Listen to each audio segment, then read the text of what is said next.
ज्योतिष शास्त्र रे जेमिति जातक देखि लोकंकर भविष्यत विषय कुहाଯାए सेभଳି सामुद्रिक शास्त्र रे लोकंकर शरीरर अंग प्रत्यंगर गठन आधार रे तांको आचार और व्यवहार विषय रे जणा पड़िथाए। समुद्र शास्त्र रचना बहु जुग तले होइथिला। एथिरे शरीरर प्रत्येक अंग प्रत्यंगर गठनरु तांको भविष्यत केमिति कटिबो से संपर्क रे जणा पड़े। समुद्र शास्त्र एपरि एक विज्ञान जोंथिरे जणे व्यक्तिर भविष्यत तांको प्रकृति रूप एवं प्रतीक को देखि कुहा जाई पारे। विश्वास करा जाय जे एही शास्त्र रे पुरुष एवं स्त्री विषय रे सब किछि कुहा जायछि।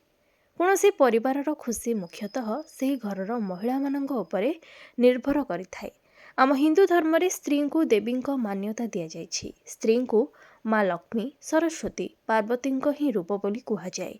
प्रत्येक पुरुषर अर्धांगिनी तांको पत्नी ही होइथाए।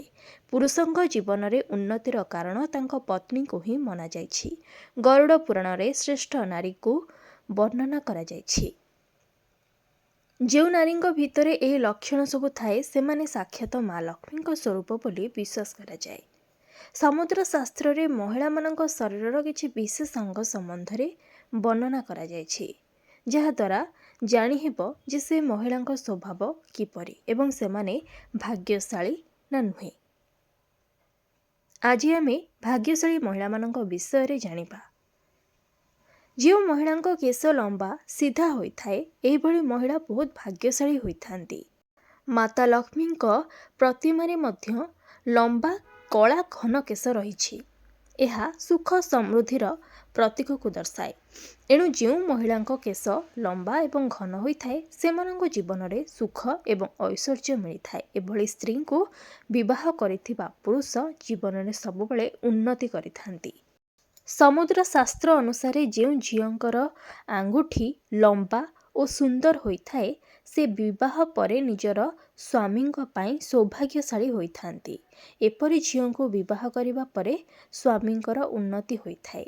एमाने ससुर घरे निजर दायित्व को भल भावे तुलाई थांती।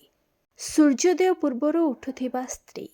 शास्त्र अनुଯାयी जो स्त्री ब्रह्म मुहूर्तरु उठी थाए सही स्त्री उपरे माता लक्ष्मींकर सबुबले कृपा दृष्टि रुहे।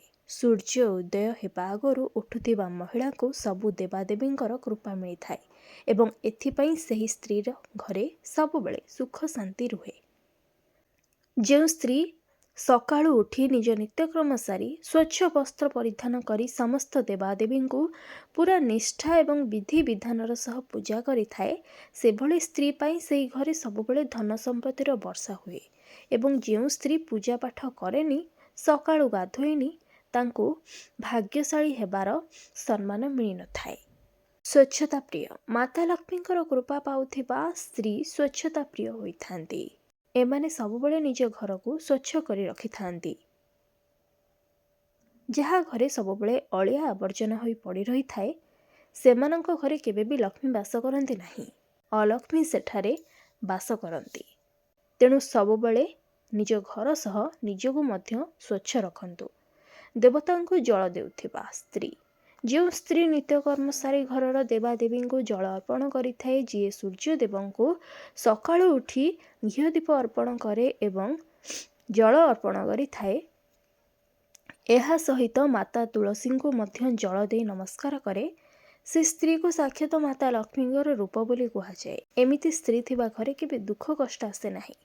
स्वामींकर सेवा करिबा कुहाଯାଏ।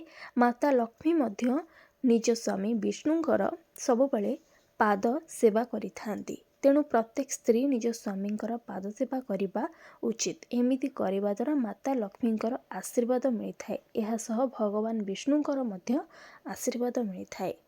सेमाने भाग्यशाली होइथांती। नाक उपरे कला जाइथिले समुद्र शास्त्र रे सेही झियो माने भाग्यवान जहांक नाक उपरे को कला जाई रहिथाए। विश्वास करा जाय जे नाकरे कला जाइथिले जीवन रे सुख एवं समृद्धि आसी थाए। तेबे आपण एसबु कथा को केते दूर मानती मते कमेंट बॉक्स रे निहाती जणाइबे। जदि आजिर एही वीडियोटी आपनको भलो लागि थाए ताहाले एहाकु लाइक करंतु एवं खूब मात्रा रे शेयर मध्य करंतु।